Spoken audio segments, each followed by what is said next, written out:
Hello, I am back, and it's time to start Endwalker. I did some stuff, cleared out my inventory a good amount, so that's good. But let's talk to Alpha Male and get it started. Next ship to sail. Horse Chestnut Weapon. 5:15. Geez, do you have some time to talk? I'd like to gather everyone in Dawn's respite and together assess the situation in which we find ourselves.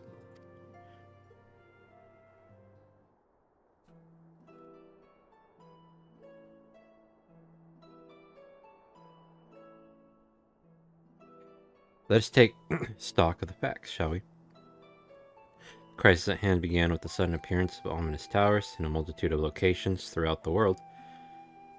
We have since learned that said structures were brought into being by an organization known as the Telephoroi, or whatever.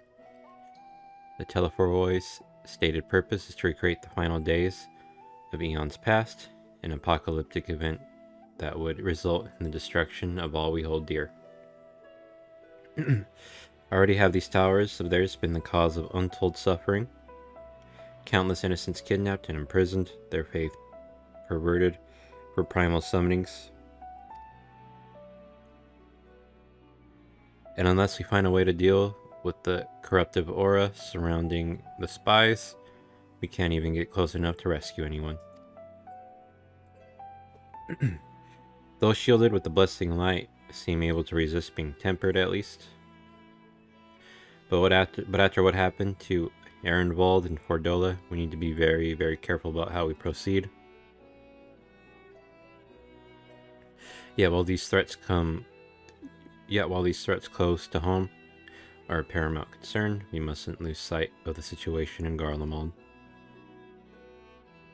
As you know, the Telephoroi are under the leadership of Han Daniel and one other delightful fellow, Xenosier Galvus, the Crown Prince and our dear friend. To date, he's reclaimed his old body, murdered Emperor Varys, and plunged Garlemald into an even deeper pit of chaos. The capital has probably seen the worst of it. For a good while there, it saw the bloodiest fighting in the War of Succession, but that has since changed, and in troubling ways. Aye, during our reconnaissance, the air was not once rent by the barking of cannons or the cries of discord. 'Twas an eerie fog of silence which did blanket that ruined city. The inhabitants appeared to have been tempered, and with nary a word spoken did they labor to transform the palace into a soaring edifice born of nightmares. If they were indeed made thralls, it seems safe to assume that these events, too, were orchestrated by the Telephoroi. An army of primals is awful enough, but in light of recent developments, I fear it is only the prelude to an even greater catastrophe. We need to devise a means to counter this threat, and quickly before our allies are overwhelmed. I'm gonna blow my nose. Had spicy food a moment ago, and now it's fucking with me.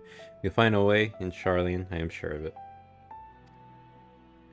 Master Fashow's comments regarding the final days were curious to say the least.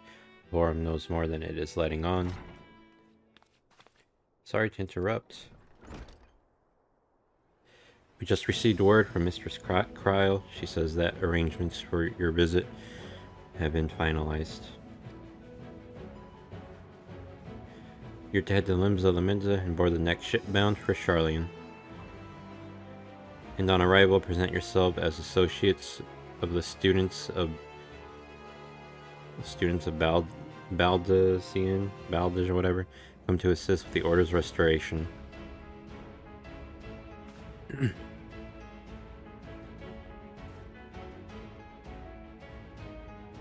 The arrangements may be settled, but what are of your thoughts?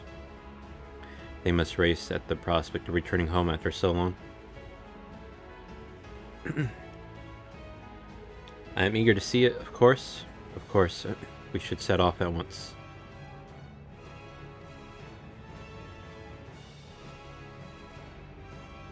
Then I'll accompany you to the docks. You need at least one person there to wave and cry and wish you a safe journey.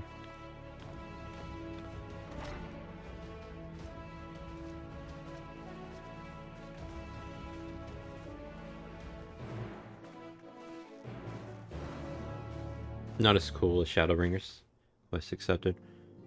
Alright, I'm gonna be back as soon as it loads me in. Alright, I will be back shortly.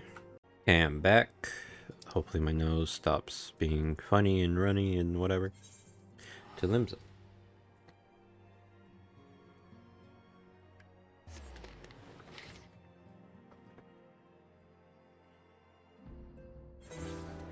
I wonder if you can tell when you display region. So, is it this way? Garlemald. I'm assuming it's going to be in this. No, we're taking a boat. So are we over here then? Oh, I think we are. I think that's the old Charlian that I saw in the trailer.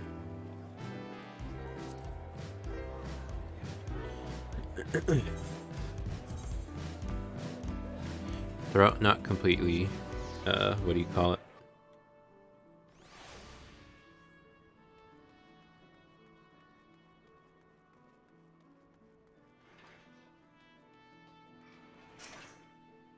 Everyone's here, which is good because I've already paid for your passage and the fee is non-refundable. I wonder if I hit spacebar, will it just click? No. Enter? No. The ship for Charlian should be pulling into port soon, so please follow me and have all your luggage close at hand.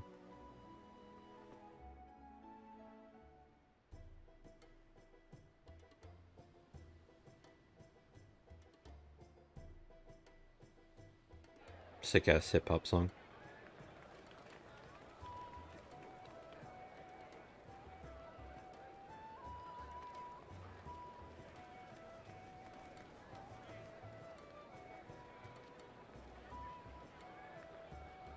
Was it night for me or is it night for the cutscene? I'm not sure. They've almost finished loading our cargo. We should be ready to depart right on schedule. So I'm told. Excellent. 'Tis nice to have a smooth beginning to one's journey, at the very least. Yeah, not just being summoned. It's funny.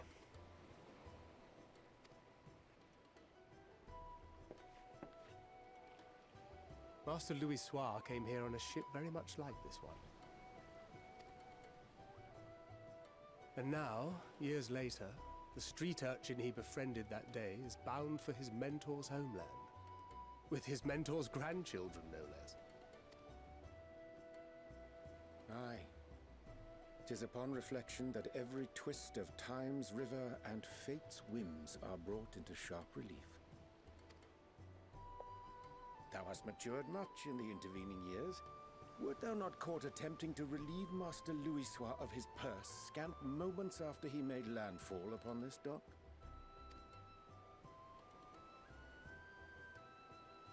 Oh, really? Now that's a tale I'd like to hear.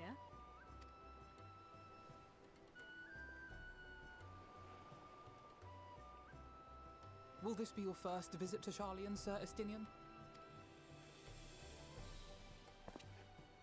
He's not going. Sir Estinian? He's not going. Are we strangers newly met? Why this stiff formality? I, merely meant it as a professional courtesy, since we are now colleagues in an official sense. I'd rather you dispense with the sirs, especially in private company. Or I'll be forced to respond in kind, little Lord Alphino. Little lord. You've made your point, Estinian. Painfully well. Better.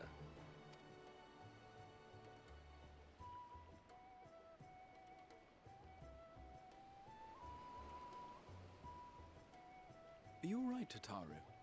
You seem positively distraught. Distraught? Me? Don't be silly. I think it's lovely that they get to see their homeland. Oh, but she doesn't get to come. It's just... we're trying to thwart the schemes of an army hell-bent on destroying the world. Okay, never mind. She's got bigger problems. She's worried about the bigger picture. And once again, Oh, never I mind. have to stay behind and worry that this is the last time I'll get to see my friends.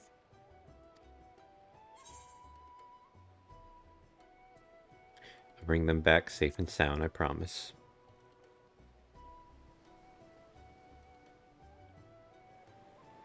I'll hold you to that. Ah, good. You're still here. Harry Boulder. Hori! Coulternay! What brings you all this way? We're to assist the Maelstrom and the Kobolds with a lunar primal operation, so we thought we'd see you off before heading to the tower. Flamine and the others wish you all a safe journey, and promise that they'll look after things here until you return. We will too, of course. Aye, we your fellow Scions of the Seventh Dawn will do our part to ensure the end of the world won't happen on our watch.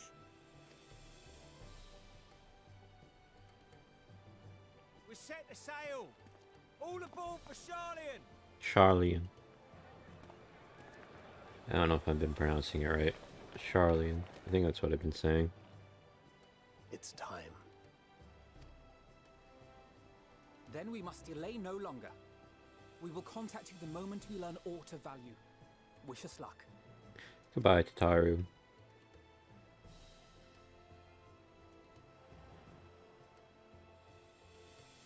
Have a safe journey, and please, please, be careful. Uh-huh.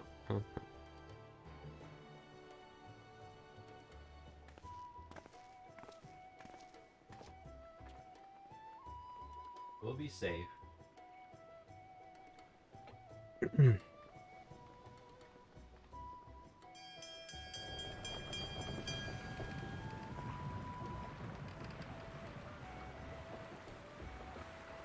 And so you venture forth unto the unknown. A fate beyond the horizon that cannot be divined. A future undefined and in flux. In uncertain times, naught but the simplest words of wisdom will suffice. Don't worry. That which lives is destined to die. Love leads to loss. Every beginning has an end.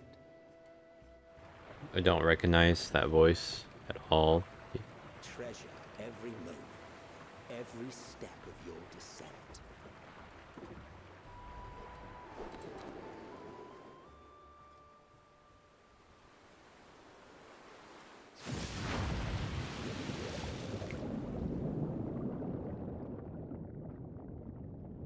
And there, in the depths where souls and stars rest, find your truth.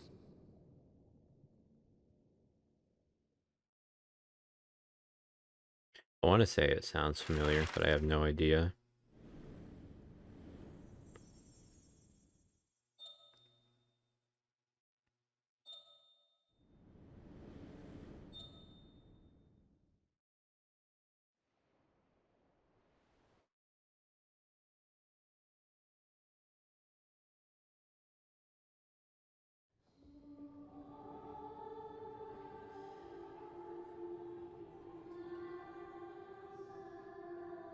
This is that one song. Here.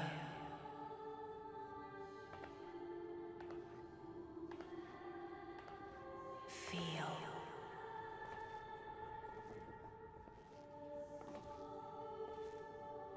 Think.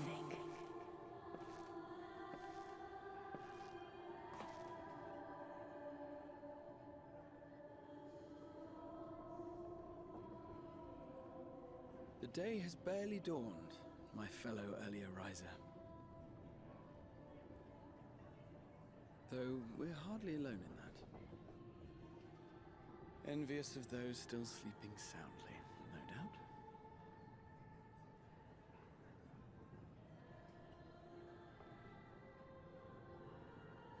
We just sleep wherever we can Sleep? No Called bed? out to you, you say? I've heard nothing myself.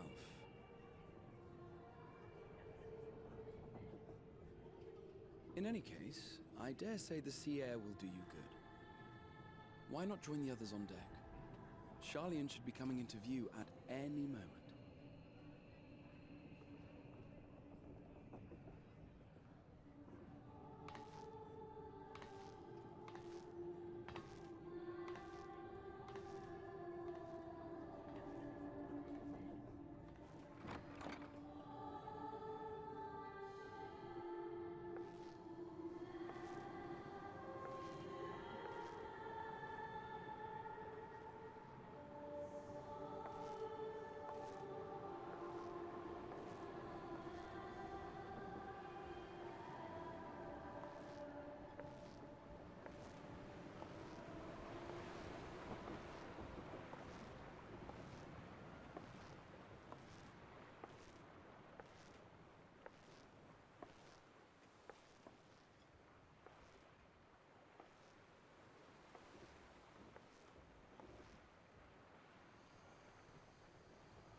My voice yet reaches you. I am glad. Hear, feel, think.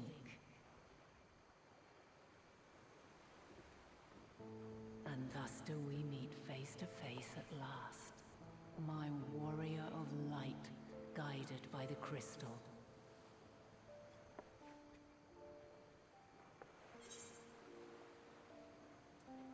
Why now, Heidelin?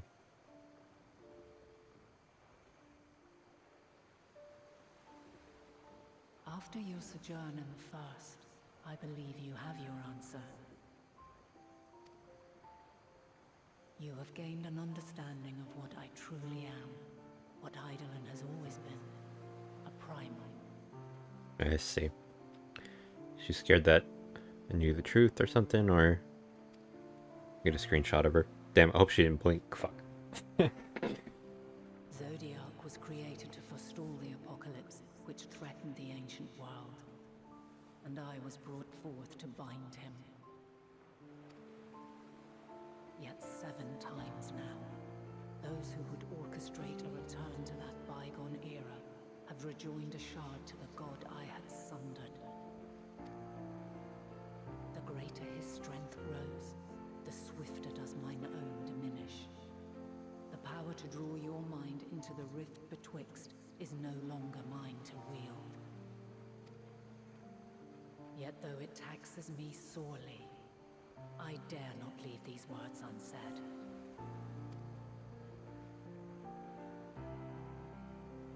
Even bereft of my guidance, you and your companions have accepted the burden of this star's troubled past. A conjunction has begun to form, an intertwining of your time and mine. Wheels shudder and turn. Conflict looms. Monumental. Which will decide the fate of this world and all life upon it.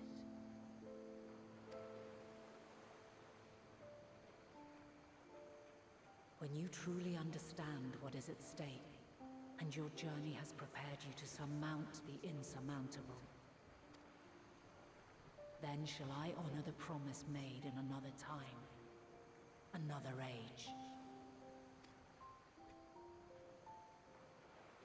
Cast your peepers to the fore, folks. Charlian's just over yonder.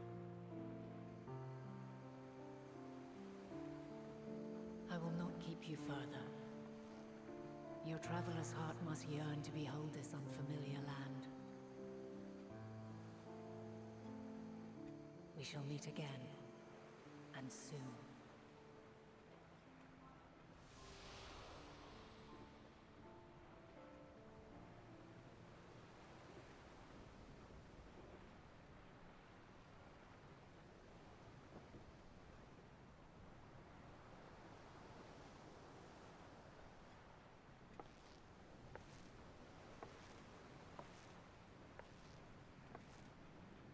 Good morning. What a fine morning. Oh, still a bit stiff though. And a good morning to you too. Taking a look at the island already? Then let's go. Let's go. Might still be room in the prow if we're lucky.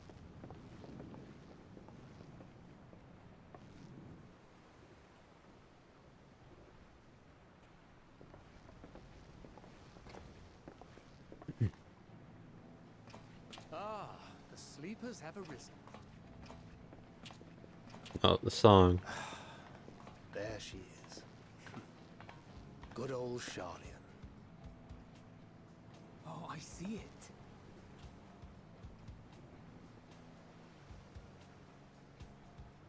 I never got the screenshot with the Endwalker title card. I messed up. Excuse me. Home. Home at last. Well, maybe not in Father's eyes. But we'll manage on our own. If we must. You do know you're not alone in this, don't you? Indeed, 'tis as Sir Estinian said. Forget not the comrades who boarded this ship at your side, I prithee.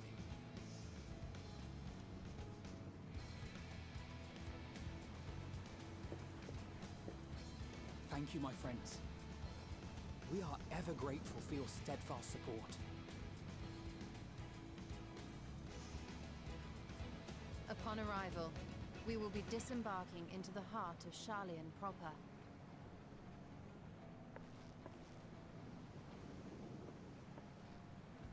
There is no greater concentration of wisdom in all the world. I am confident that somewhere within that center of knowledge and learning, we will find the answers we seek.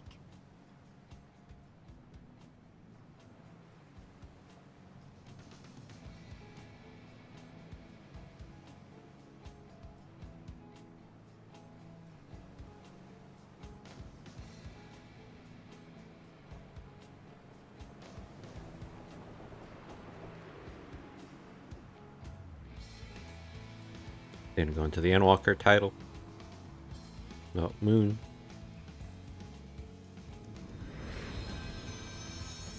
There we go.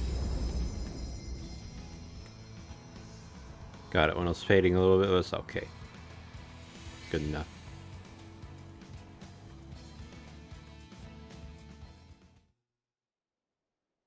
Charlian, the solitary island nation of the northern seas.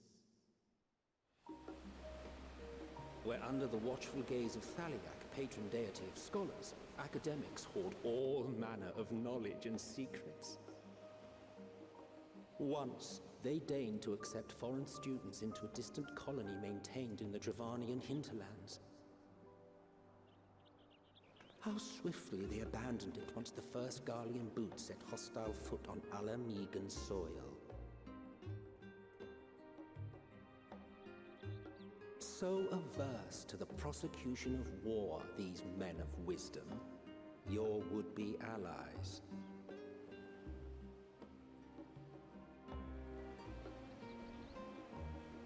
Old Charlian.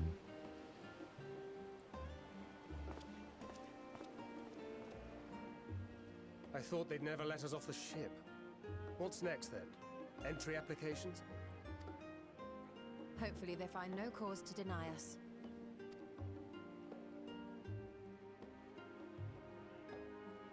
Hasn't Charlian all but severed relations with foreign powers? Those of us without direct ties, myself included, may be refused outright.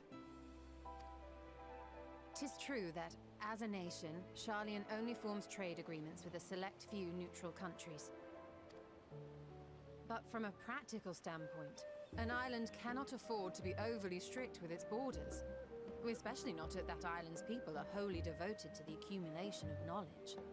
If one submits the proper paperwork, with satisfactory evidence of identity and intent, then foreigners may be granted entry. May. June, July, August, September. Quite. So let us be absolutely clear on these points before we proceed. The immigration officer will ask for your affiliation and your purpose of visit. Considering Sharlayan's views on intervention, I strongly suggest we avoid any mention of the Scions. Crown has laid the groundwork for us to act as associates of the students of Baldessian, and our ostensible reason for being here is to aid in their order's restoration. Baldessian.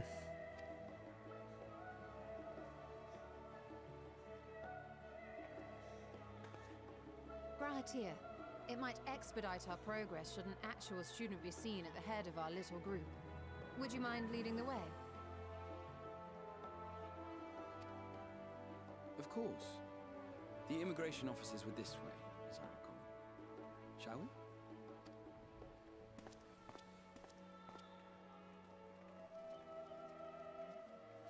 So he was a student, actually? Kind of misunderstood that. Greetings. We've just arrived and are eager to make our way into the city. Would you be so kind as to process our entry applications? Certainly. I see by your mark you are an Archon.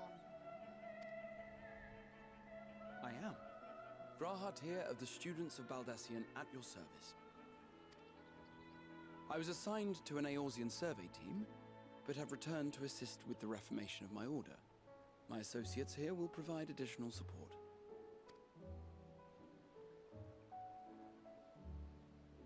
Very good. I have paperwork detailing your group and its scheduled arrival for today. And it seems some few of your companions are also Archons. If you'll step forward, we can process those applications first. Oh, God. Ishtola rule. This place seems really uptight.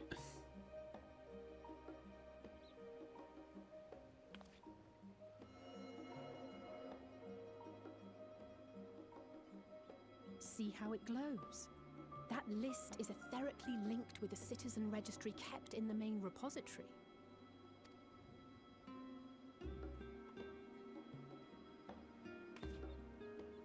I've confirmed your status as Archons and amended your travel records accordingly. Welcome home.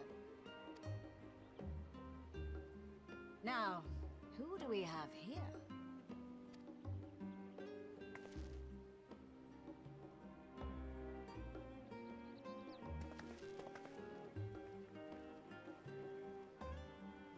Alphino Leveilleur. And Alize Leveilleur. You guys should drop your last names, I would think.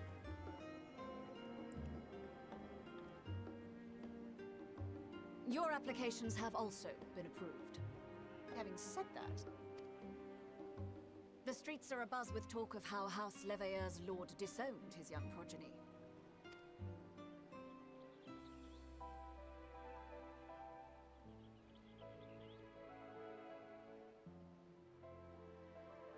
And while such personal circumstances constitute no reason to deny you entry, I urge you to avoid exacerbating your present situation. Times are quite troubled enough already. We shall keep that in mind.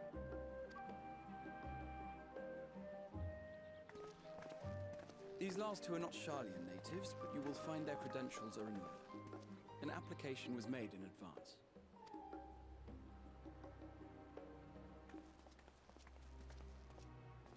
Two dragoons. Name and occupation?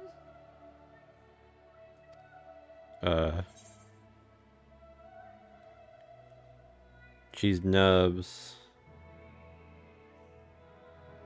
Adventurer by trade. Artisan. Let's go with adventurer by trade.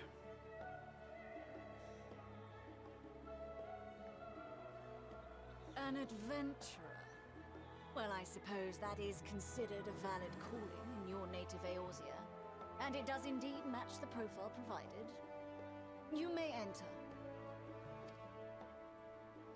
And you, sir? Estinian Valino, formerly of the Order of the Knights Dragoon in Ishgard. Formally, at least. And what, pray tell, is your profession now? Uh-oh.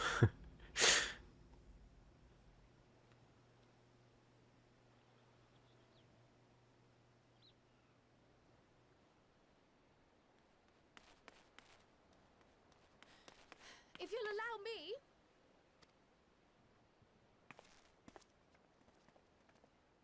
Come on, Cryle, sleeping in.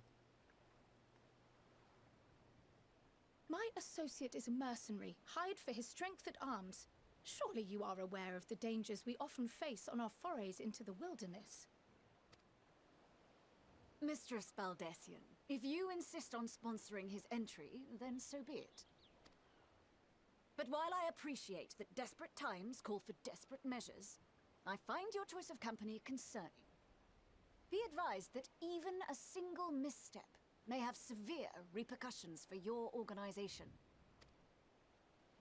I have every confidence in my chosen company, dear and trusted comrades that they are. But I thank you for your concern.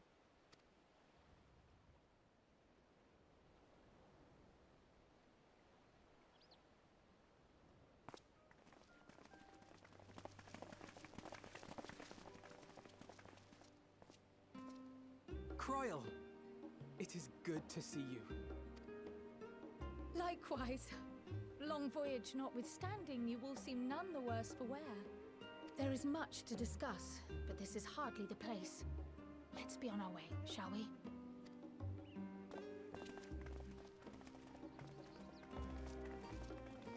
Oh!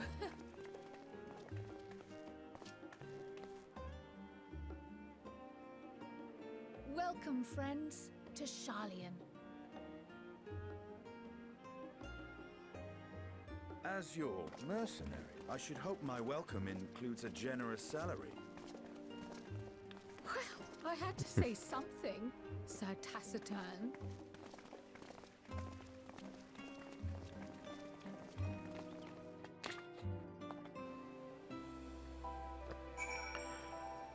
Alright, give me the weapon. I'm glad I spotted your ship coming into port. The officers are born bureaucrats and sticklers for detail. In any case, can we relax and take a moment to get your land legs back?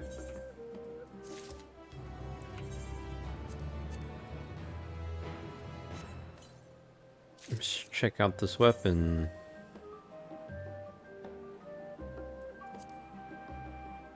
Nah.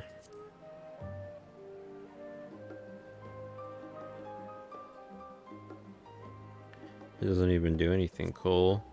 I mean, neither does mine currently. Maybe it does.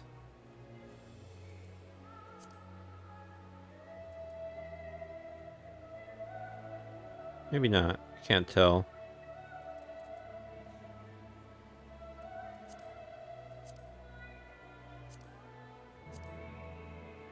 Can't tell if it does a spin or not. Either way, 515. Yep. I will do this.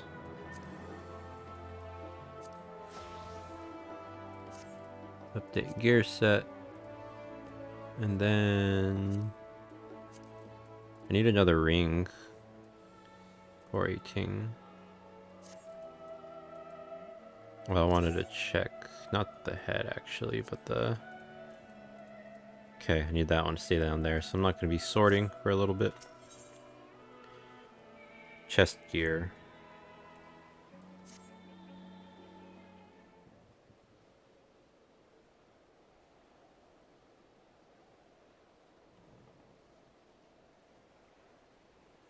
I thought to launch directly into an explanation of what I've learned and how we might proceed. But this is Cheese and Estinian's first time in Sharlayan, and for the rest of you, a homecoming that was long overdue. You must have places you wish to visit and people you're dying to see. Therefore, I propose we postpone our agenda so that you all may have sufficient time to recover from your journey and get your bearings in the city. Once you've settled in, we can reconvene at the Baydeljan Annex. How does that sound? I already forgot how to pronounce that word. Just a fine suggestion. We may not be welcome at the whatever estate as such, but I should like to nose around the neighborhood all the same.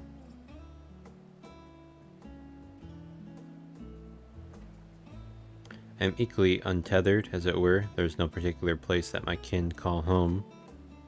Still, I not pass up the opportunity to reacquaint myself with the city. Likewise, a quick tour of our old haunts might even yield some useful gossip. The annex was west of the Aetherite Plaza, wasn't it? I shall join you there anon. Yes, we'll see you there.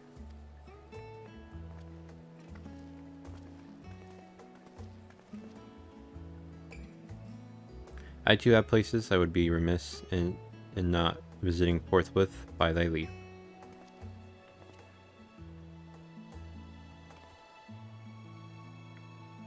What of you, Estinian? My services as a guide are yours for the taking.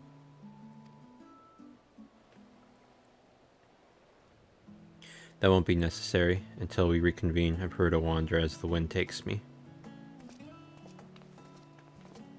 But I could... oh.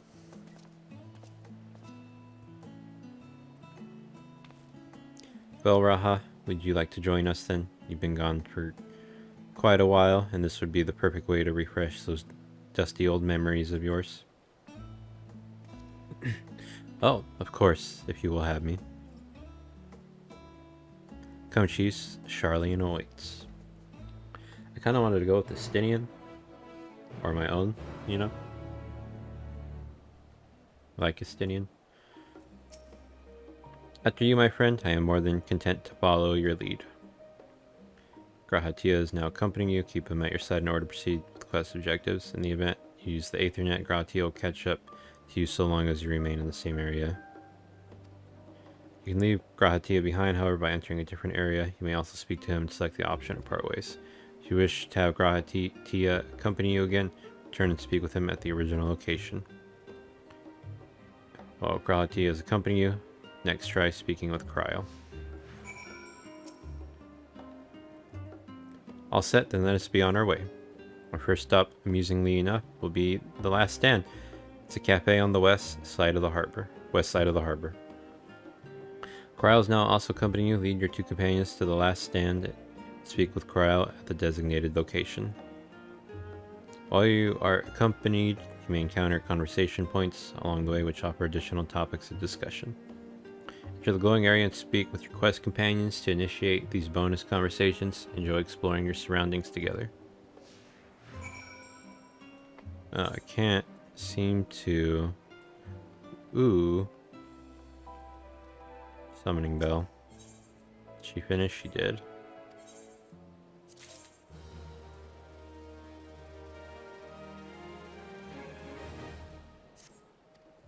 No level up yet, huh?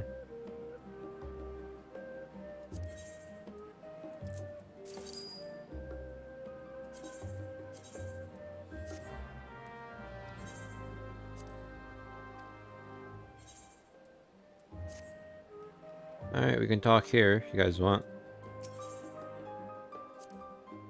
With all the unusual wares coming and going at all hours, I expect the assistance of an intrepid adventurer would be highly appreciated. I see no reason why you couldn't undertake any task which piqued your interest. You have been cleared by the immigration officials after all. I look forward to the day your name is celebrated in Charlian the same way it is in Eorzea. This place is called the Peristyle, and it is the first stop for cargo unloaded at the docks. You find the unusual necessities for daily living and other imports models running an island nation, but also supplies that further Charlian's pursuit of knowledge, namely large quantities of books, specimens, and samples. Sorting these stacks certainly seems to keep the attendants busy. I'm assuming they say the same stuff. Yeah, okay. Oh, I can't read my... What do you call it here? Should get this too, before I forget.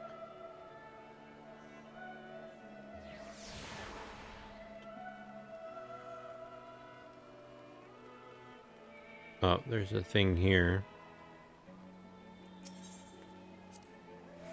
Now this is a sight one could hardly forget, the great statue of Thaliak. Well, I can't see it because I'm looking at you. As a student of Baldejon, whatever, Baldejon, I don't know why that word keeps escaping my head. I was usually quartered on the Isle of Val, but I would gaze upon the scholar's wise features every time and return by ship to the city. This path leading out towards the sea is known as the Thaliak Stoa, so named for the statue of the scholar which stands at its end. As you know, the Charlian people prize the accumulation of wisdom above all else. Thus, when Thaliak was chosen as our patron deity, it was more a matter of pragmatism than belief, an alignment of principles, as it were. We may have honored him with a rather impressive sculpture, yes, but our faith is not so restrictive. As that of, say, the Ishgardians. Individual Charlians can and do worship the divinities of their choosing. Oh, okay. That statue. Pretty sure I got the Scholar's Harbor already. No talking points from you? Nope. Here we are, the last stand. I may have mentioned this before, but although our research into nutrition and food preparation is quite extensive, the average Charlian tends to regard seasoning and flavor with a certain indifference. How can I put this? The food is, it's bland. As encapsulated by our infamous Archon loaf, the prevailing sentiment towards cuisine is dietary value first, and taste a distant second. There's one pupil at the studium, however, who could stomach the school's insipid meals no longer, so he quit his lessons and poured all his savings into building a proper eatery. And so the last stand came to be. It is, as the name implies, the sole dedicated outpost of fine dining in Charlian, the one and only bastion of the culinary arts in an isle of otherwise mediocre fare. I seem to recall their burger being hailed as one of the most impressive items on the menu. Not that I have ever had the pleasure of eating one myself. Because you were a typical Charlian when it came to cheap and convenient Raha, but surely Tataru since taught you how to appreciate a well-prepared dish. We should all stop in when time permits and sample the cafe's delights. Shall we press on? The stairs to the side of the cafe there will take us up to the Aetheryte Plaza. Guess they don't got no more for me.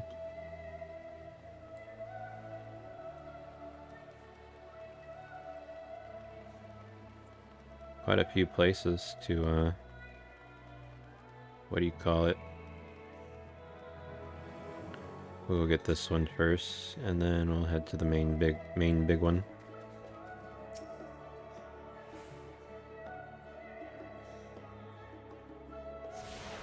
I wonder if I can use it. So I got that one, and I'm at this one. 2, 3. It's 5 more.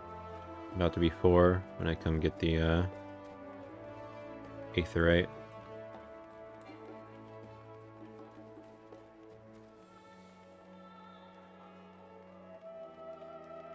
This one's pretty cool.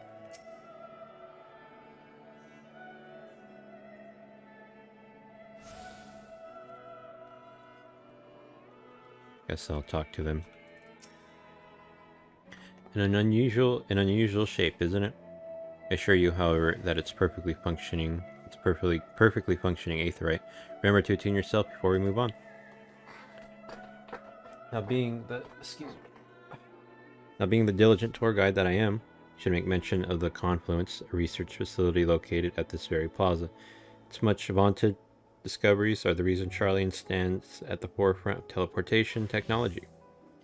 In deciphering the underlying principles of Allegan Aetherites, it allowed us to understand and reconstruct what was essentially a lost art. Now off we go to our next destination. Our path leads northeast to the Agora, Charlian's largest marketplace. One moment. As for feeling a little dry, need to put some chapstick on. Where are we going? Oh, there. Wait. The confluence. Speaking of Aetherites, those teleportation fees do add up after a while, which is why I tended to rely on the far cheaper ferry services. I was pleasantly surprised when Miss Tataru informed me that the Scions are reimbursed for transportation costs as part of our duties. But I find old habits hard to break that, and I'd rather not be bothered filling out the necessary paperwork. That's the entrance to the confluence. I have no doubt their expertise will prove useful at some point, so I suggest you remember the way here. In there?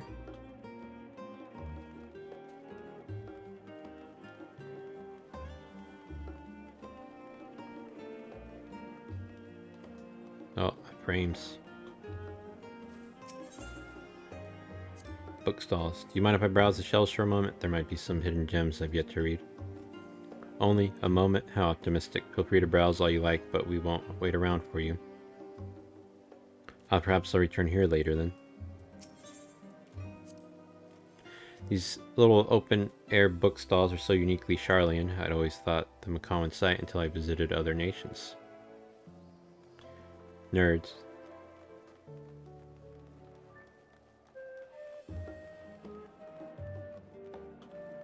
Oops. Welcome to the Agora, where you can find wares made in Charlian, as well as a wide selection of imported goods. They also used to sell questionable prototypes from the various research institutes, but I think that practice has thankfully died out for the most part. Otherwise, I can think of no better place to stock up for your next big adventure. Am I overselling it? On a more serious note, the next stop on our tour is one which has particular relevance to our ultimate purpose here. We must head back to the Aetherite Plaza, follow the path north, then climb the stairs up to that imposing building at the very top.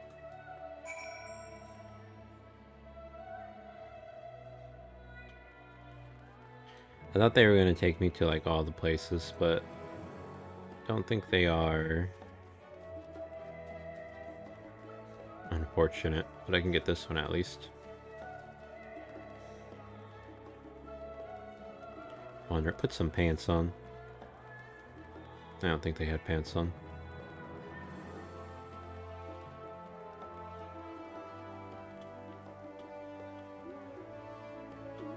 I want to see what you guys are going to tell me down here. Thanks for jumping down too. These little decorative features are typical of Charlian architecture. Aside from the research wing, our headquarters on the Isle of All were rather simple and rustic by comparison. This is the Nymphame, or whatever, Nymphum, an area dedicated to the blessings of water. For Charlians, water represents more than life-sustaining liquid. It is a reminder of the Great Flood, which precipitated the birth of our nation, as well as a symbol of the knowledge which flows from Thaliak's divine Ewer. This is the reason you see an abundance of fountains throughout the city, and a propensity for utilizing water as a decorative feature in our architecture.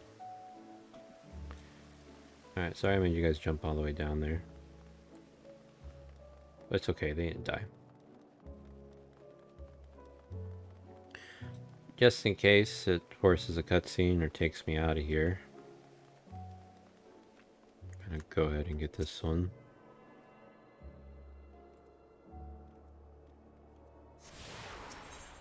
So I have... Is that all I have?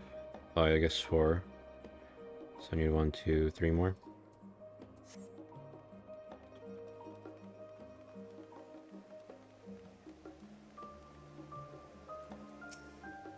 This grand structure before you is the Rostra. The name refers to the original public platform erected here, upon which a forum of elected representatives would deliver orations and debate policy. Although the stage has since evolved into council chambers, the nature of the forum and the duties of its members remain largely unchanged. Am I boring you, Raha? You seem awfully distracted. My apologies. From here, one can see the entire city spread out below. The vista put me in mind of my arrival in the first. Those who had gathered at the Crystal Tower asked me how they might go about building a new home. Naturally, my answers were all inspired by my knowledge of the finest settlement I could think of, the greatest city of Charlian. And bit by bit, those few buildings grew into a town, a community, the Crystarium. I can almost see its echo. I see. Feel free to come up here whenever you wish. I don't think the counselors would object to you simply enjoying the view. Such memories should be treasured.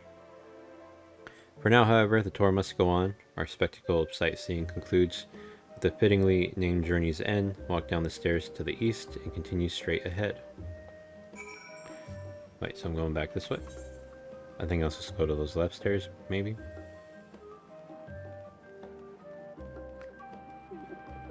No, what do you call it here?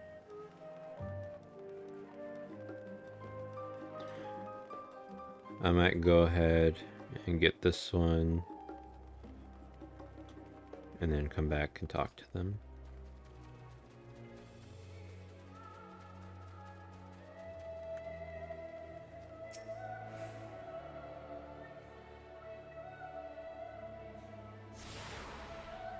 Old Charlian, new to you.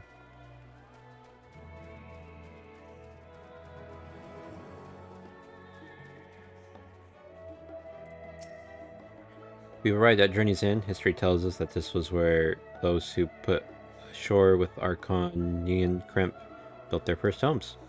In the present day, it serves as the residential district for the most important officials and the oldest Charlian families. You'll see that one mansion is clearly larger than its neighbors. That estate belongs to our friends from House, Levy, whatever. All things considered, we should probably keep our distance for the time being.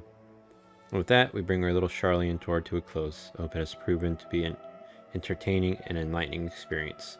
Now shall we head directly to the Baldejon Annex? You remember the way, don't you, Raha? Then we think we head down towards the harbor, cross the bridge to our right, then we follow the path below the Aetheryte Plaza. Correct, after you, Cheese. Well, I'll go this way. Then to get this, so this is House, Levy, whatever. Oh, yeah, there's the thingy. I remembered reading that little shard named the whatever estate. So it's like, where's their house? And it's that big ass one.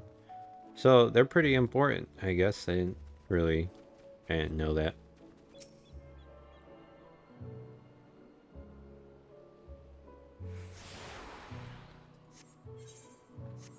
I didn't mean to do that, so I need one more of the studium, one all the way out there.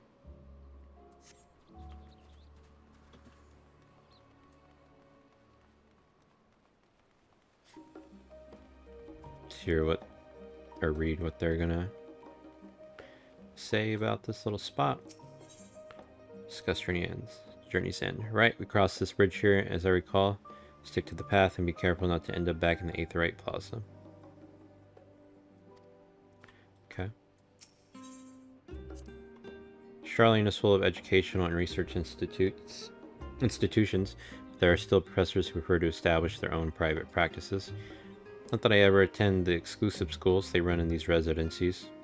Perhaps the twins could tell you more about them. Be careful not to end up in the... Why not? Unless it's quicker to go that way. I mean, I'm just gonna teleport there either way.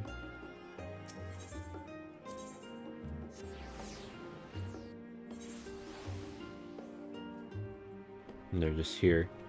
Convenient bitches. Alright, I guess I'll do this. And then I'll get the last one. As the joyous look on Raha's face has undoubtedly informed you, this is the Baldejon whatever annex. If we continue up the hill, you'll arrive at the doorways to Phenomenon, but I think we've explored enough for one day. We can take you there another time. Inside with you then.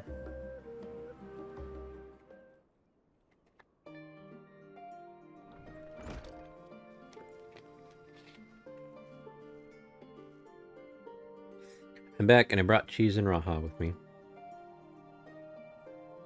Ah, you were right about the ship then. Hello, Graha. It's nice to see you again. It's a pleasure to finally meet you, Cheese. I've heard many a tale of your exploits. Ojika? Ojika Sunjika? Oh god, what a name. Excuse me. Has been an age. Allow me to introduce Ojika Sunjika, Administration Officer for the students of Baldejon. He oversees the day-to-day business of the Annex. Champion of Eorzea is featured prominently in Cryo and Graha's reports, so for me, this is akin to seeing a fabled hero come to life. It is an honor to make your acquaintance. This place is like a second home for the students. The Isle of Awe served as our main headquarters, of course, but we often had occasion to visit Charlian. Whether to make use of the city's research facilities, attend conferences, or procure supplies from distant shores. And the annex here was built to provide lodgings for our members while we engaged in such activities. Ever since our former headquarters, along with the isle itself, vanished, the annex has served as our base of operations. And yet it feels so empty. With so many lost to us, our organization is a shell of its former self. The day will come when we will see the students rise again. But first, we must ensure that the Telephorai fall. Through that door on the left, there is the main hall, where we can discuss our options moving forward.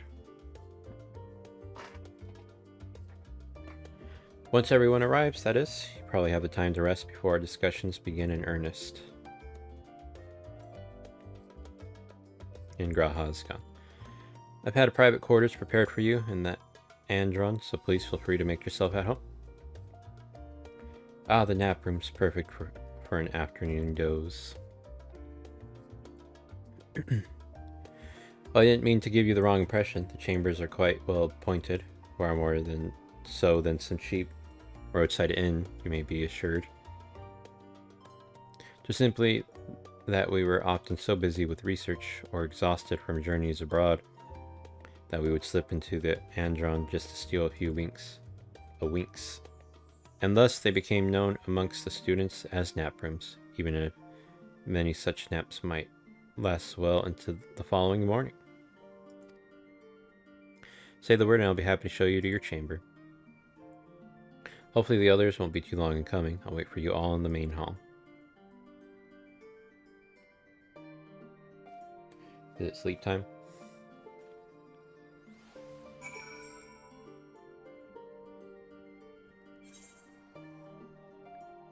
Oh, it's main hall entrance then. So you could cry out in the main hall. Okay.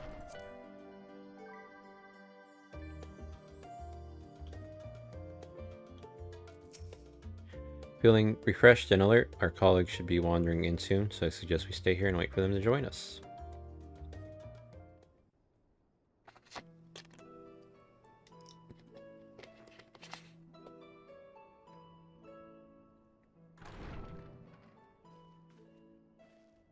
Pray forgive me.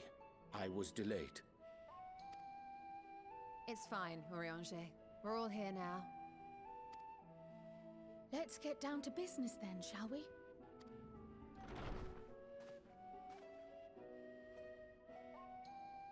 Come what may, we must prevent the Telephorei's plans from coming to fruition.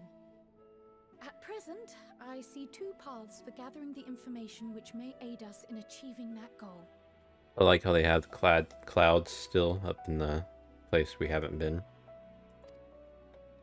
The first involves an investigation into the change which has come over Charlian, not to mention the recent inscrutable behavior of the Forum. As most of you know, the 99 members of the Forum are elected from the general populace. This alone guarantees a plethora of opinion with regards to foreign policy. The Bibliotheques, for example, are a group of conservatives which would have Charlian focus on recording history, while remaining entirely uninvolved in the making of it. And at the other extreme, we have advocates for proactive diplomacy and direct intervention. My grandfather Galef was one such member, as was Archon Louisois.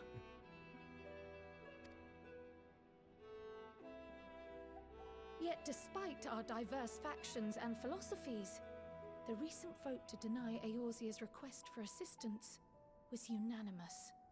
Even more concerning was the fact that many cited other, more pressing duties as justification for their recalcitrance. Fortuno's refusal in Gridania had those same undertones. 'Twas as if, having stared unblinking into the face of impending doom, he had simply turned away to pursue something more important. But what could that possibly be? A mystery indeed, and one which I ask for your help to solve. Our future may depend on it. As for our second potential path, it concerns a request made directly to the students of Baldessian. Our organization was founded primarily to study strange and unexplained phenomena the world over.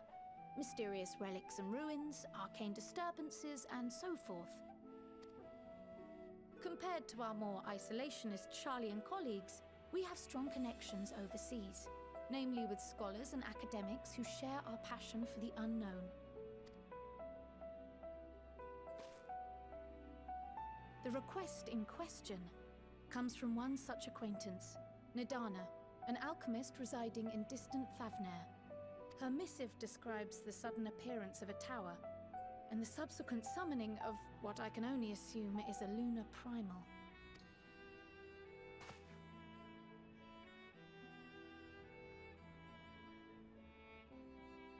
In response to this threat, the satrap of Rads at Han, the individual who governs the city-state, has instructed the alchemists to find a means to deal with the spire. The artisans of that land are heirs to an ancient tradition, one rather unlike that of their Uldan counterparts. It is possible, nay, probable, that they have gleaned truths unattainable by Eorzea or her Far Eastern allies. They do, in fact, appear to have a strategy in mind, though it will require further research. To that end, they have requested an introduction to a capable warrior shielded by the blessing of light. I'm on my way. Assuming we divide our forces to pursue both of Kral's lines of inquiry, and having you join the group heading to Thavnair would seem the obvious choice. But the investigation in Sharlayan is of vital importance as well. Equal, I think, to the Thavnairian one, given that the fate of the world may hinge on the results of both. Yes, it is quite the quandary.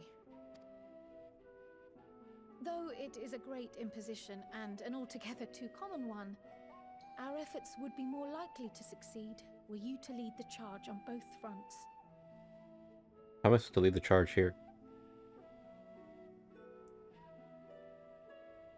You are indeed our champion. As to which task to tackle first, we will defer to your decision. Let us next decide how everyone else might best be assigned. As for myself, I shall continue what I've begun in Sharlayan. I should also like to steal the services of an Archon or two. And thereby gain access to a greater range of reading material. I will help with that. Allow me to offer my assistance. I have some small amount of experience in the field of research.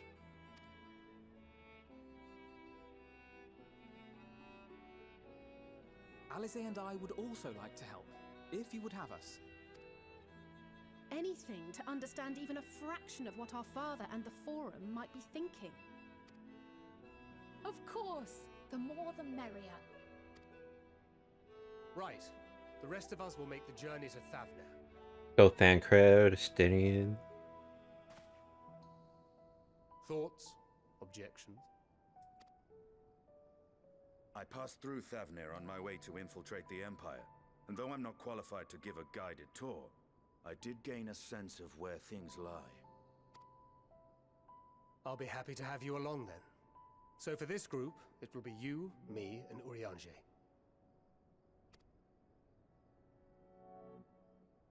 Give me a moment afterwards, and I'll supply you with all the details of Nidana's request. Wait, am I not going to? Consider this hall our rendezvous point once our respective tasks are complete. May our investigations prove fruitful.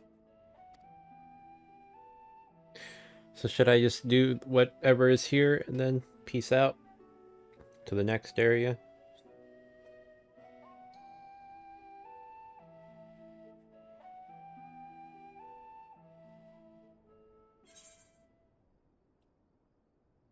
Chess piece, huh?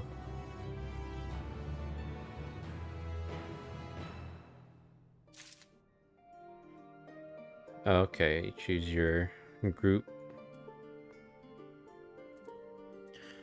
Oh, yeah.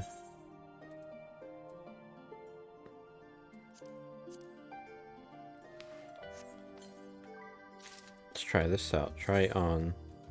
Whoa.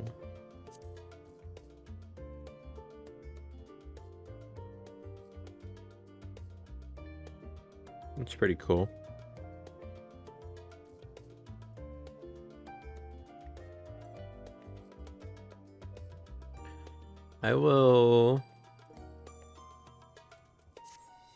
I'll wait till I get the whole thing. I don't want to get attached to it. Although...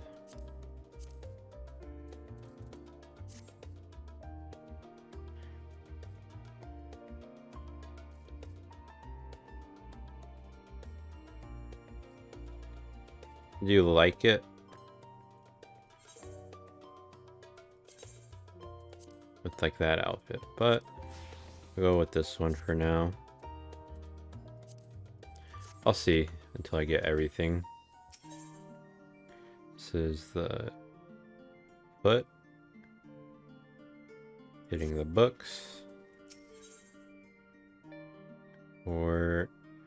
So that's going somewhere else. I guess I'll do this one. There's to stay here. Since I'm already here. An unsettling change has come over Charlian, but together we will divine the underlying cause for the Forum's callousness. As I mentioned before, however, questioning the counselors directly is a fruitless endeavor. They seem to have already come to a consensus as to what and how little they are willing to divulge, which is why I began scouring Charlian's archive of historical records for any hint of connection to the final days. Okay. So I'd just say that progress has been slow. There are only so many dusty pages one can skim in a day, but now that I have this band of willing reinforcements, the search should proceed all the swifter. Let us reconvene outside Numenon, shall we? Exit the annex to the right, and you'll find the archives on the western edge of the woods. Oh, is that where I need to go to? This might be perfect.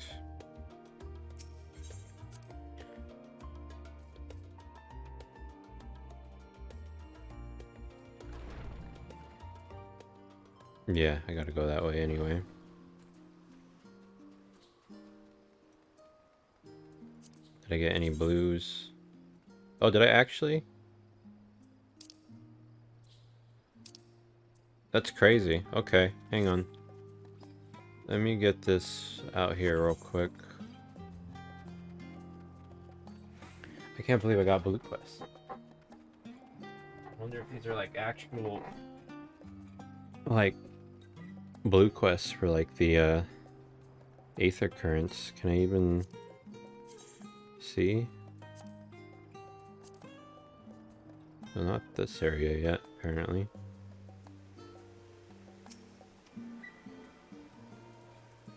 Is that a...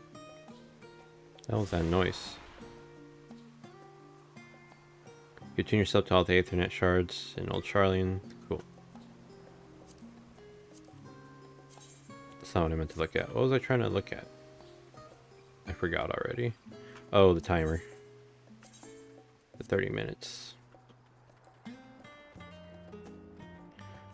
Okay, let's do this quest first. And I'll go look at those blues. They might not be, what do you call it? My directions were easy enough to follow, I hope. In any case, you stand now before the doors of Numenon, Charlian's grandest collection of books and tomes.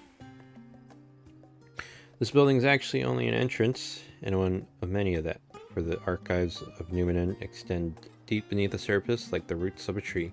The vast halls of the great Google library pale in comparison to Numenent's endless maze of subterranean chambers. Any citizen of Charlene is free to enter and pursue its shelves.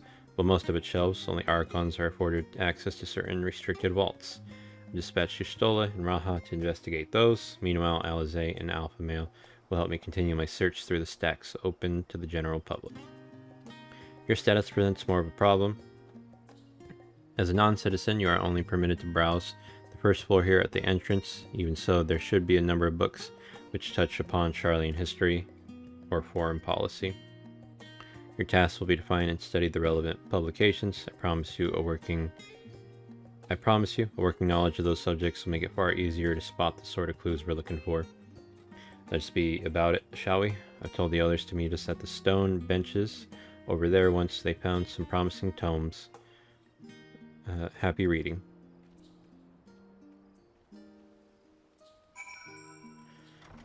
Okay, I'll try to finish this quest. So I can't go below. Fine reads the story of Charlene. Read book. Long ago, on an island in the northern sea, there lived a Rogadan man by the name of Nian Kremp. Nian Kremp was a student of astrology, and he divined that a flood of terrifying proportions would soon sweep over the lands of Eorzea. So it was that he built a gigantic ship, assembled a crew, and set sail for that imperial realm. The flood arrived as foretold, and to their horror the strangely churning waters drove the people towards the ocean. It was there, however, that Nian Kremp's crew hauled them aboard his ark, but the danger had not passed. A towering wave approached, threatening to smash the vessel to pieces. With only means to spare, Nian Kremp wove a mighty spell of teleportation and shifted the entire ship to safety atop of Balethnia's spine. Refugees from the surrounding regions huddled there alongside them, but it was not long before disputes over the dwindling supply of food led to violence and bloodshed. Saddened by the sight, Nian Kremp gathered to him his crew and his grateful passengers and abandoned the ark to those reddened peaks. They journeyed to the coast where they built a new ship, intent upon returning to the northern seas. They landed on the beach of an island and settled upon that very spot. That settlement prospered and grew, and in time it became the city of Charlene. The city of Charlene we live in to this day.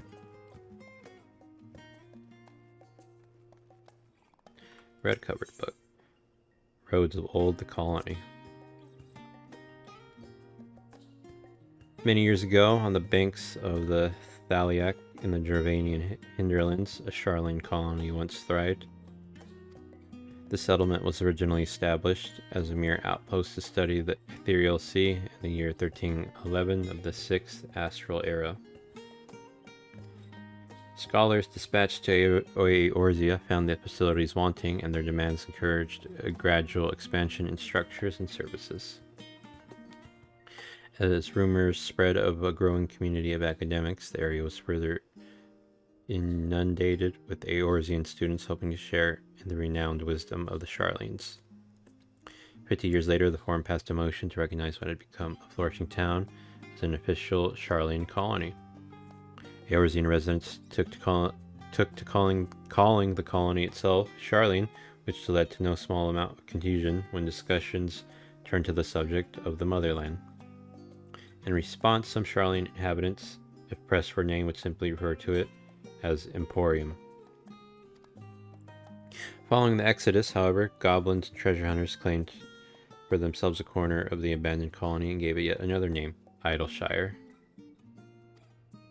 The following chapter is going to go on to introduce the most prominent features of Idleshire. This book does not appear to contain additional information on the Forum or cover the history of the Charlene motherland in greater detail.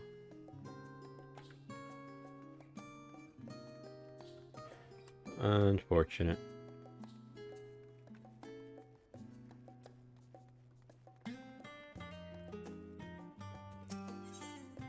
Stewards of Wisdom.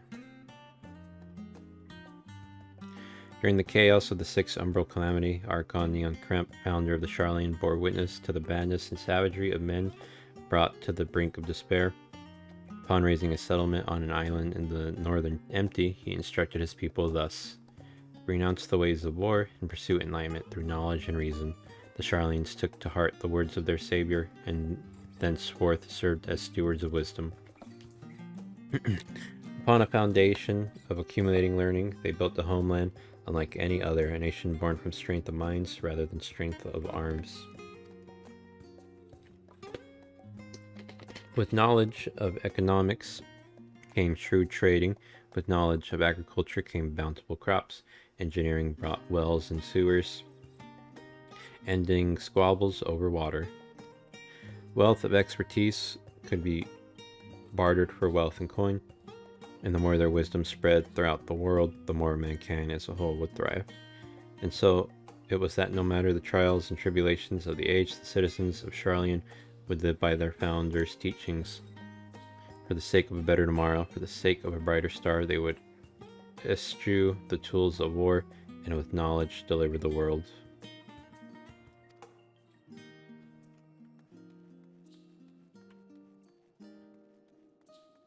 I'm guessing the blue covered book. Oh, there's 3 more. I'll try the blue one. Introduction to the Heavens. Have you ever gazed at the skies above and contemplated the mysteries contained therein? I speak not of shifting cloud patterns, but of the vastness beyond, of the sun and the twinkling tapestry of the night.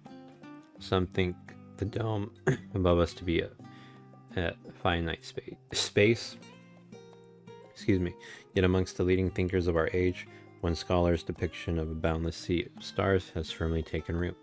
Alas, this heavenly sea remains an unreachable, unknowable destination. There are few indeed who can explain in satisfactory detail why our own star is believed to revolve around the sun. It was the technologist of Alag who came closest to understanding the laws which govern the starry abyss. It was they who launched Dalamud and sought to expand beyond our earthbound existence. Having read of their ancient ambitions, I wonder, has your interest in this field of study waxed or waned? But if I were to tell you that the eternal constellations were arranged differently in the distant past, that their positions continue to shift almost imperceptibly but measurably as we journey into the future. Imperceptibly but measurably as we journey into the future.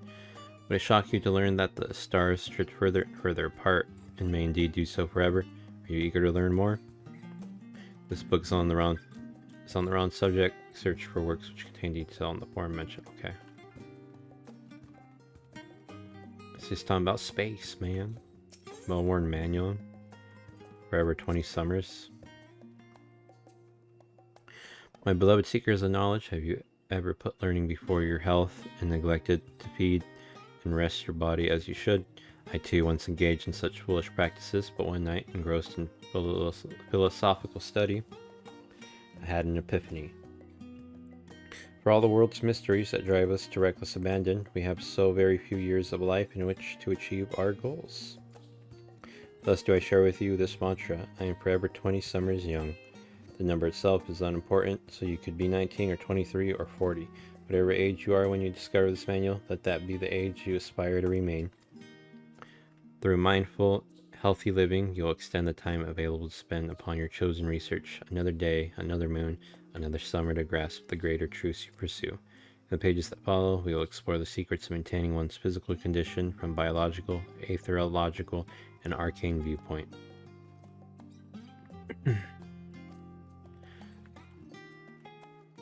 Okay, so that leaves the leather-bound one.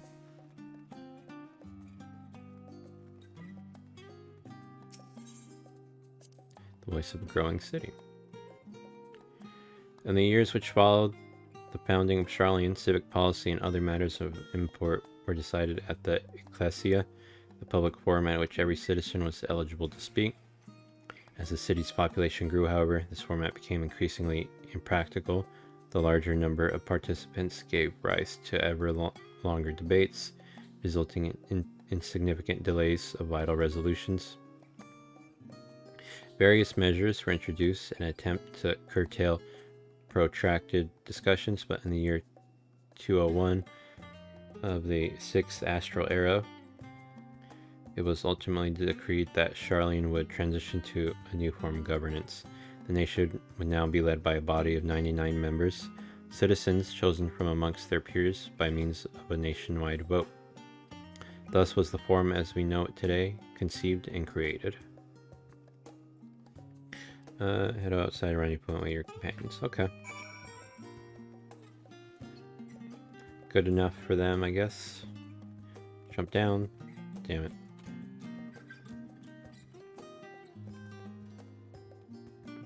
I wonder if you could have talked to that reference page or whatever that person was.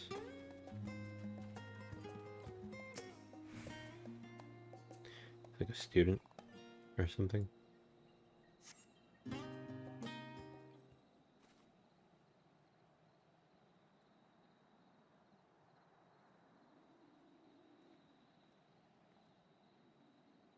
Sorry, were you waiting long?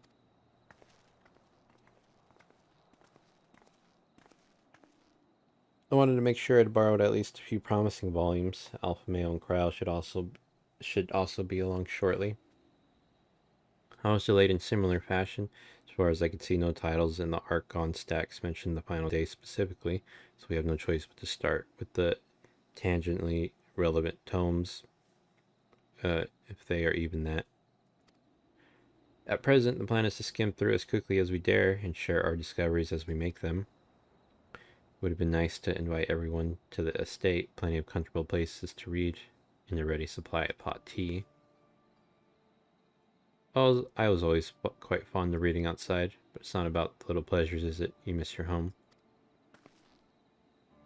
It's been difficult. After our arrival, we managed to speak with one of the family servants and asked how things were. Seems our dear father has instructed the staff that even if Alpha Male and I were to return to Charlene, we were not allowed to cross the threshold. We were not to be allowed to cross the threshold. A harsh measure indeed. I hope that our efforts to understand his position and that of the forum will perhaps lead to a reconciliation. We'll mend this rift one day, I'm certain of it. And what of you, Graha? Have you been to visit your family, or do they not live here in the city? Ah well, my situation is also somewhat complicated. I was raised in Charlene, yes, but I was born rather further away. The southern reaches of Ilsabard, in fact. For generations my people have dwelt in Corvos, the coastal region opposite the island of Thavnir. The Alicans founded a city in that fertile land, and by ship brought in the subjugated tribes of the Mikote to serve as laborers. Of course, the massive earthquakes of the fourth umbral calamity brought an end to the Empire's reign. When the fifth calamity froze the sea solid, many of the tribes still living in Corvos braved the journey back to Eorzea. My ancestors, however, chose to remain, that they might prevent the remnants of Allagan technology from being misused. Isn't Corvos under Garlean rule? For the past 50 years, yes, some semblance of local culture remains, as is the case for most imperial provinces. Garlemald renamed the region Locus Ammon, whatever. When I was a boy, a nearby town came under the jurisdiction of an illustrious imperial family, the nobles of House Darnus.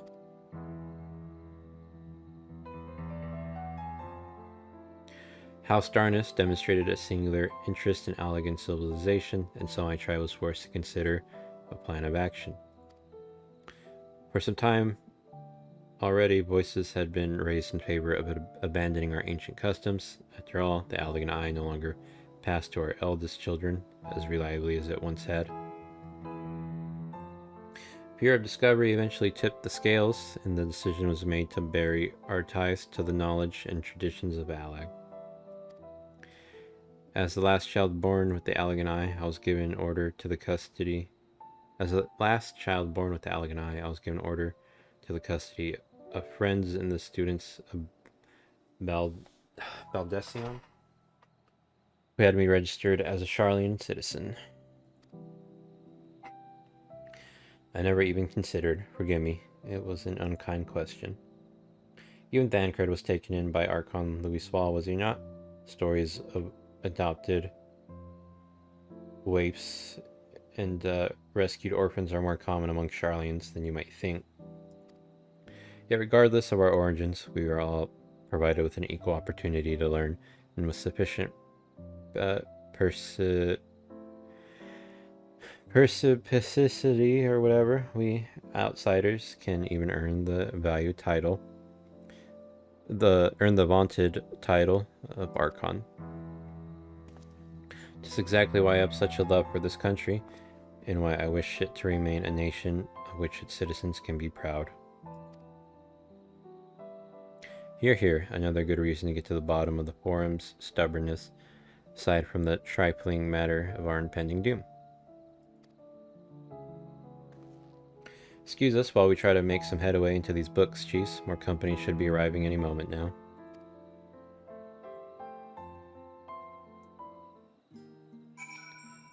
A lot of reading in these ones. Did he leave?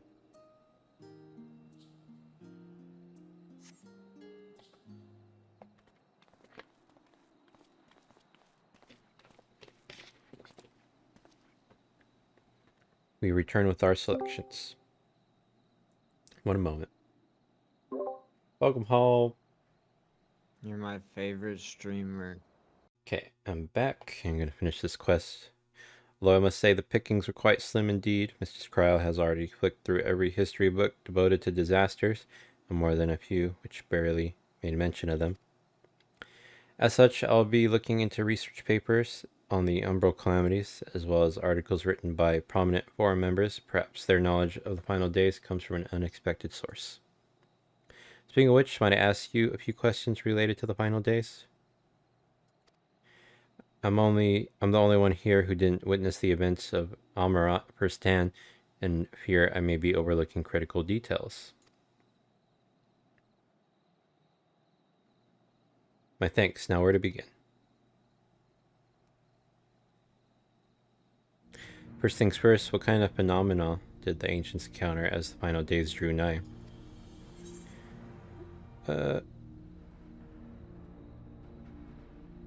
Complete destabilization, creation magics. Yes, the unfolding catastrophe wrought havoc on all manner of life. The chaos extended to the ancients themselves, causing their powers of creation to spiral out of control. Fear and despair manifested in terrible, tangible fashion. Meteors raining from the sky, fire erupting from the ground, indestructible abominations prowling the streets. That more or less aligned with my understanding.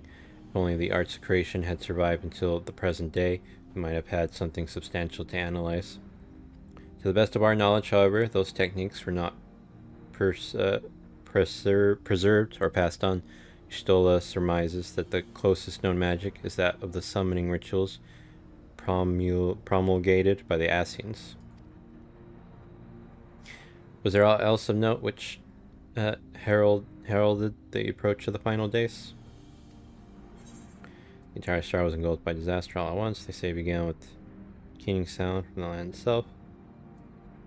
The entire star was engulfed by disaster all at once. Sure, let's go with that.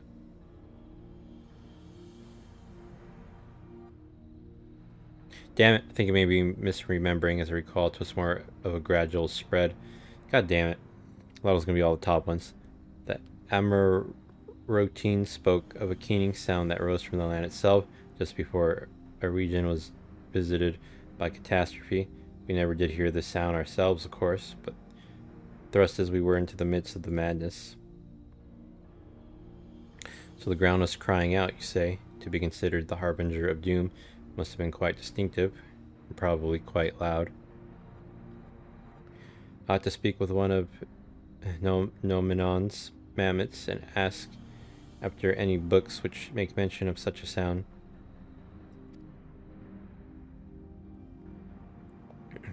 Last but not least, would you describe how the ancients sought to quell this unprecedented calamity?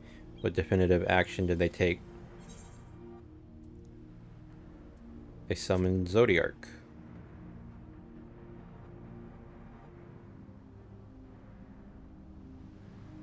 Yes, with Elidibus serving as his heart, so many gave themselves in sacrifice to bring him into being. We do not know exactly how Zodiark brought salvation to the star, only that by his godlike will were the laws of nature set aright. Then once the balance was redressed, the ancients offered up a further sacrifice to heal the ravages of the final days. Lives sprouted anew, and it was these fledgling souls they intended to render unto Zodiark, a trade that would have allowed them to resurrect the shades of blood ones absorbed by the primal. Or might have, had Venat and her follows not manifested their opposition in the form of Hydaelyn. Thank you, both of you, for the detailed review. I feel much more confident now in my understanding of events. With all that freshly in mind, it does make me wonder what the Telephori truly mean when they speak of bringing back the final days. We've seen what they're doing with those towers of theirs is forcing people to summon primals, the kind of catalyst. Are they attempting to mirror the conditions caused by unstable creation magics? Excuse me. Or are they simply using the final days as a figure of speech? A convenient metaphor for the scale of destruction they plan to unleash. Sigh, but this is all just pointless conjecture. At this stage, let us return our attention to the forum, shall we? We should keep an eye out for Y'shtola, but 'tis time we began studying these research papers.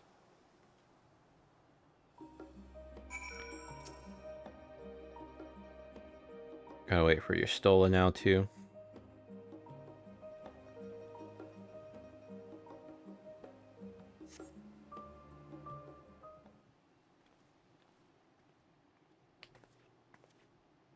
I'm the last, am I? Will my extended search for the Archon stacks produce one or two possibly useful books? But I wouldn't get your hopes up. If you recall, Urinator learned of the source's reflections from the Gurun oracles. For its potential to cause panic and confusion, the tome was deemed apocrypha and sealed away in the great Google library. It's even less likely that knowledge of the unsundered world, not to mention the horrors of the final days, would be left sifting on a shelf for any curious scholar to find. Stands to reason then that my colleagues, be they archons or counselors, should perforce be largely ignorant of the subject. Yeah, when you confronted Master Fashot, or what I was calling him, with knowledge of the Telephori and their machinations, he scoffed at the suggestion that they posed a threat. He seemed adamant that the Forum would know if the final days were truly upon us, which only supports the conclusion that whatever privileged wisdom is guiding the Forum's behavior, it is being kept secret from the rest of the nation.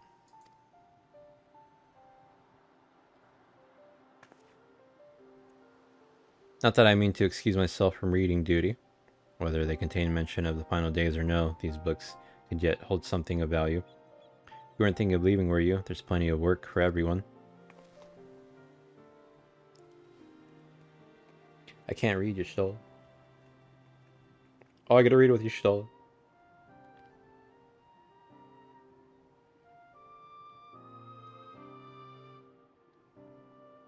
You labor for what feels like an age and as Y'shtola's research assistant.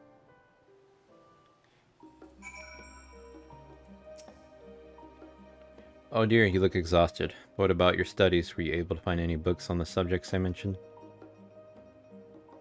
Then the day was well spent. Should you wish to read them again, a man at the reference desk will point you in the right direction.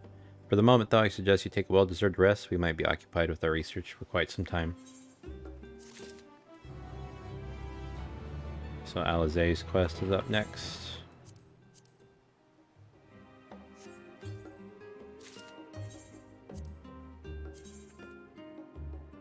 Ugh.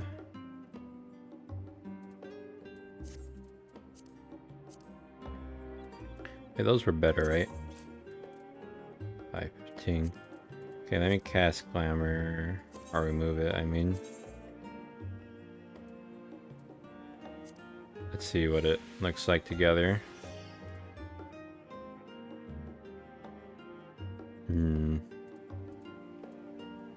It's not looking good.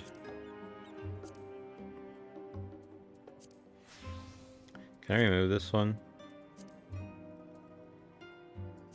Oh well.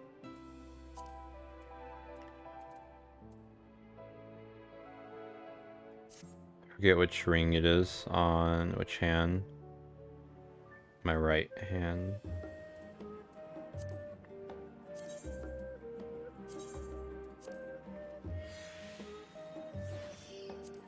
Okay, that is it for today, I think. Or at least now. Thank you to whoever may be watching. Have a good day, morning, evening, afternoon, whatever. Toasty for watching this. I love you. You're here. You're probably in the shower right now. And goodbye and penis.